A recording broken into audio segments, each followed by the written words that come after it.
The Great White North fights back against COVID-19. Canadian universities are front and center tackling this crisis and tracing its impact on our lives. This is Universities Fight COVID-19 from Radio Western. Each episode, we'll tell you about COVID-19 related research and commentary coming out of Canadian universities. Today's episode is from Wilfrid Laurier University. If you're wearing a COVID-19 mask, chances are you're socially responsible and you're a good citizen. It means that you follow public safety guidelines and care for others. But does that perception change when an Asian wears a face mask, or a black man, or a Muslim woman for whom the face veil or niqab is outlawed but a face mask is okay?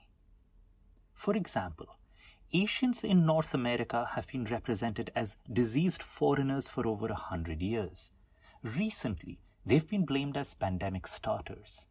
In fact, Canadian press photos of the 2003 SARS crisis used Asians wearing masks as a dominant image. Could this have encouraged their derogatory image? The trend of using masked Asian faces as an emblem of COVID-19 still goes on. A mask-wearing Asian is not a good citizen, slowing the spread of COVID-19, but a source of infection. On top of that, Trump is constantly referring to COVID-19 as the Chinese virus. This is not helping. Hate crimes against Asians have increased during the pandemic, with physical and verbal assaults and vandalism. The community faces a difficult choice: wear a mask and risk violence, or don't wear it and risk infection. The black community already faces immense racial inequality. COVID-19 has not made it easier for them. A black doctor in Miami was handcuffed outside his home by the police. He was wearing a surgical mask. A black doctor in Boston said, and I quote, "I wonder whether someone would call the police on me, a suspicious black man in a face mask. I negotiate with myself whether risking my life is worth a $300 fine."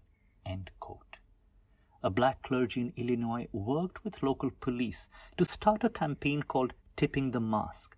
It asked people to show their face to shopkeepers when entering stores to prevent potential racial fears and violence. What about the Muslim community? In Quebec, for example, Bill 21 outlaws religious symbols in public.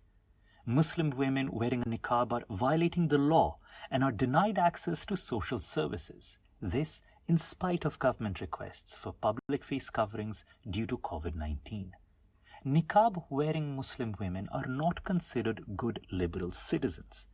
Their covered faces, it seems, are culturally not compatible with Western society values. But those wearing COVID-19 masks are seen as good citizens upholding the public good.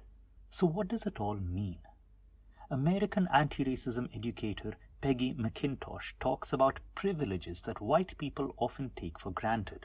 Basic things like going shopping and not being followed or harassed, never being asked to speak for all white people, and not having to educate one's children to be aware of systemic racism for their own daily physical protection.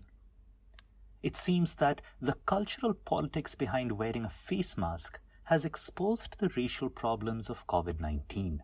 This story was adapted from Jasmin Zine's Conversation article, Unmasking the Racial Politics of the Coronavirus Pandemic. Zine is a professor of sociology at Wilfrid Laurier University.